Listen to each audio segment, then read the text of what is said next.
اس کی آواز ہلکی رکھنا ذرا، ورنہ پھر سمجھ میں کسی کی بھی نہیں آتی کیا ہو رہا ہے۔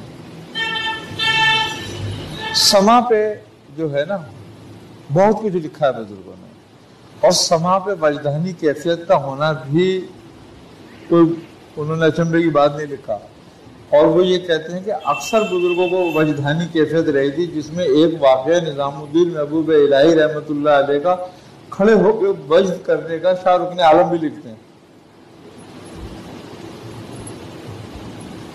اچھا، خواجہ قطب الدین بختیار کاکی رحمۃ اللہ تعالی علیہ کھڑے ہو کے وجد کرا کرتے تھے، اسی میں ہی آپ کا وصال بھی ہوا۔ اب اعتراض تو دین اسلام پر بھی اعتراض ہے لوگوں کو، تو کسی کے اعتراض پر تو تم کوئی بات ہی نہیں کر سکتے نا، کوئی جواز ہی نہیں ہے، اعتراض کا تو کوئی جواز ہی نہیں ہے۔ وہ مسئلہ یہ ہے کہ تم کوئی بھی دلیل اس کے سامنے لے آؤ، آخر میں وہ یہ کہے گا کہ رسول اللہ نے درج کیا تھا، جھگڑا ختم ہو گیا۔ اب رسول اللہ کا وجہ تم کہاں سے لاؤ گے؟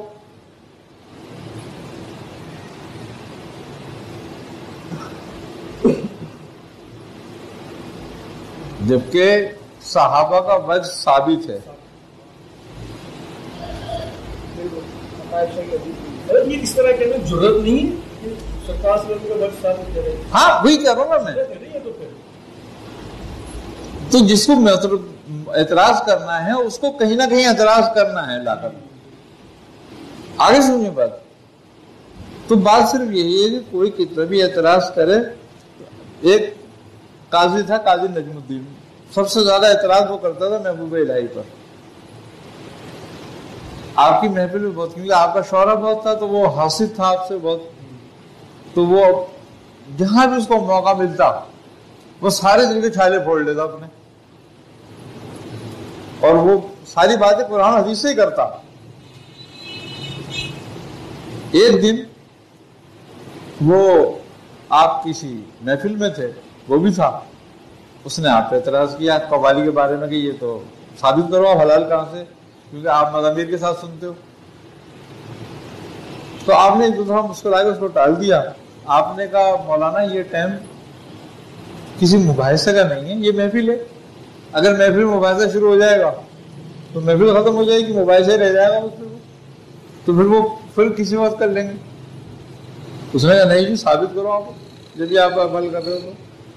آپ نے بولا ثابت کرنے کر لیں گے، بولے حرامی کے لیے حرام ہے، حرام ہے، حلالی کے لیے حلال ہے۔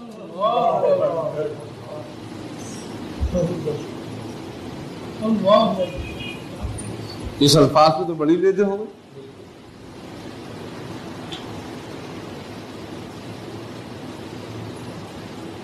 آپ نے فرمایا ہمارے سے بحث کون کر رہا تھا؟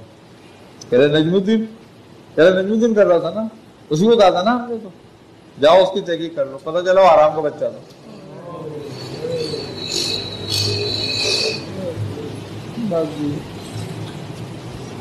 اب یہ بات قابل پکڑ بھی ہے نا، اگر مولوی اس بات کو لے لیں تو پکڑ کے بیٹھ جائیں گے، چلنے کے تو قرآن بھی یہ کہہ رہا ہے، حدیث بھی یہ کہہ رہی ہے، یہ بھی یہ کہہ رہا ہے، وہ بھی یہ کہہ رہا ہے، وہ بھی یہ کہہ رہا ہے، وہ بھی یہ کہہ رہا ہے، اب تم سب کے بارے میں کیا کہو گے؟ بات یہ نہیں ہے، بات یہ خامہ خائی کی تکراریں ہیں بھائی، جس نے نہیں کرنا اس نے کبھی نہیں کرنا، تم کتنے جواز پیش کر دو۔ اب وہابی فرقہ ہے، تم قرآن و حدیث سے ثابت کرتے ہو نبی کریم صلی اللہ علیہ وسلم کو، ان کا زندہ رہنا ہونا بھی، ان کا غیب کا علم بھی، ان کی ہر چیز ثابت کرتے ہو نہیں کرتے ہو؟ قرآن و حدیث سے کرتے ہو، وہ مانتے ہیں؟ نہیں مانتے، جھگڑا ختم ہو گیا، تم کیا کر لو گے بھائی؟ اب اس کے بعد تمہارا کیا دلیل ہے لانے کی؟ تو جس نے نہیں ماننا اس نے تو کبھی بھی نہیں ماننا، جھگڑا ختم ہو گیا، ہم تو یہ بات جانتے ہیں، اور ہمیں کسی کو منوانے کی ضرورت نہیں ہے۔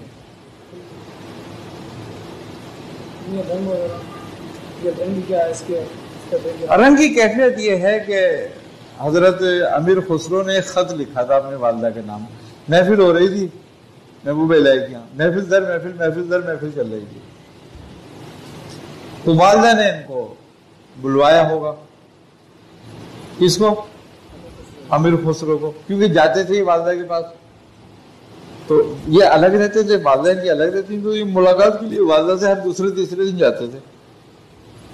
تو جب 3 دن گزر گئے تو والدہ نے کہا یہ آیا نہیں آج، جیسا ہے ماں کا ہوتا ہے کہ بھائی بچہ نہیں آیا، کیا ہوا اس کو؟ تو ذرا امیر خسرو کو بلاؤ، تو خسرو کہاں ہے؟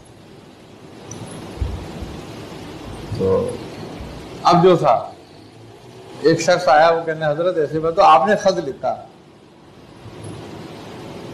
کہ ابھی جو محفل ہے وہ رنگ پہ یعنی کہ شباب پر ہے اپنے, تو میں آؤں گا. تو انہوں نے خط لکھا رنگ ہے اے ماں ایری سکی میرے محبوب کے گھر. تو وہ خط لکھا تھا آپ نے والدہ کے نام, جس کو رنگ کہتے ہیں بس. باقی تو بہت ساری باتیں, اس میں بھی بہت ساری روایتیں موجود. اس میں ایک مخصوص کلر کو کیوں اہمیت دی ہے, جیسے بسنتی کلر جو ہم استعمال کرتے ہیں خوبصورت ہے, یا اس رنگ بھی اثر انداز ہوتا ہے روحانیت کے لیے؟ اصل میں عام لوگوں کی سمجھ میں یہ بات آنے والی نہیں ہے. وجہ یہ ان کو سمجھانا بھی حماقت کے سوا بھینس کے آگے بین بجانا والی بات ہوتی ہے. یہ لطائف کے رنگ ہیں, کس کی ولایت کس لطائف میں ہے اس کا وہ رنگ ہے بس. اب نبی کریم صلی اللہ علیہ وسلم کا رنگ کیا تھا؟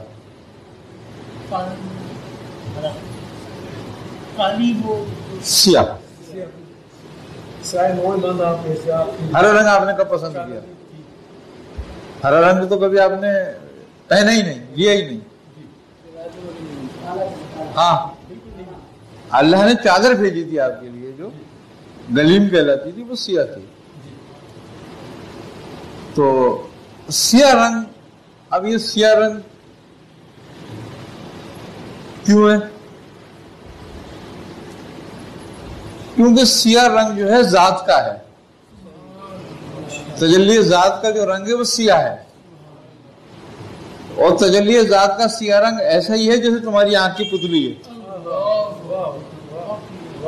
تو اس لیے اللہ تعالیٰ نے آپ کو وہ رنگ دیا تھا.